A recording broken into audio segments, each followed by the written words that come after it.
കാട്ടുപന്നിക്കൂട്ടം കാച്ചിൽ കൃഷി നശിപ്പിച്ചു. നൂൽപ്പുഴ പണപ്പാടിയിലാണ് കഴിഞ്ഞ ദിവസങ്ങളിൽ ഇറങ്ങിയ കാട്ടുപന്നികൾ കൃഷി നശിപ്പിച്ചത്. ലീസ് ഭൂമിയായതിനാൽ കൃഷിനാശത്തിന് കർഷകർക്ക് നഷ്ടപരിഹാരവും ലഭിക്കില്ല. പണപ്പാടിയിൽ പ്രദേശവാസികളായ വിജേഷ്, പ്രകാശൻ, വൈശാഖ്, സുകുമാരൻ എന്നിവർ ചേർന്നിറക്കിയ കാച്ചിൽ കൃഷിയാണ് കഴിഞ്ഞ രാത്രികളിൽ കാട്ടുപന്നിക്കൂട്ടം നശിപ്പിച്ചത്. നിലമുഴുത് ഏരിവെട്ടി നട്ട കാച്ചിൽ വ്യാപകമായിട്ടാണ് കുത്തിമറിച്ചും തിന്നും നശിപ്പിച്ചത്. 1.5 ഏക്കറോളം കൃഷിയാണ് ഇത്തരത്തിൽ നശിപ്പിച്ചത്. ഇതുവഴി വലിയ സാമ്പത്തിക നഷ്ടമാണ് കർഷകർക്കുണ്ടായിരിക്കുന്നത്. ഇനി വിത്ത് വാങ്ങി നടേണ്ട അവസ്ഥയാണ് കർഷകർക്കുള്ളത്. ഒരു 40 ചാക്കോളം മൊത്തത്തിൽ വിത്ത് വന്നു.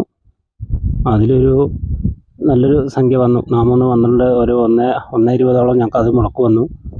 ബാക്കി ഒരു 60 രൂപയോളം ഞങ്ങൾക്ക് അതിൻ്റെ എക്സ്പെൻസ് ഇപ്പം നാട്ടിൽ കഴിയുമ്പോഴത്തേനും തന്നെ പൂട്ടലും പണിക്കാരുടെ കൂലി അടക്കം അതും വന്നു. അത്രയാകുമ്പോഴത്തേനും ഏകദേശം ഞങ്ങൾക്കൊരു 5-6 ചാക്കോളം ഇപ്പം തന്നെ കുത്തി അത് നട്ട പീസ് തിന്നിട്ട് പോയി. ഇനിയിപ്പോൾ അങ്ങോട്ട് ഉണ്ടാവുമോയെന്നും അറിയില്ല, എത്ര നിൽക്കുമെന്നും അറിയില്ല. അപ്പോൾ അതിൻ്റെ പിന്നെ നഷ്ടമാണെങ്കിൽ ഞങ്ങൾക്ക് സർക്കാരിൽ നിന്നൊന്നും കിട്ടൂല. ഞങ്ങൾ ലീസ് ഭൂമിയിലാണ് താമസിക്കുന്നത്. ഫോറസ്റ്റ് ലീസ് ഭൂമിയിൽ കൃഷിയിറക്കിയതിനാൽ കർഷകർക്ക് നഷ്ടപരിഹാരവും ലഭിക്കില്ല. ഇതോടെ വലിയ സാമ്പത്തിക പ്രതിസന്ധിയാണ് കർഷകർ നേരിടുന്നത്. News bureau, Bathery.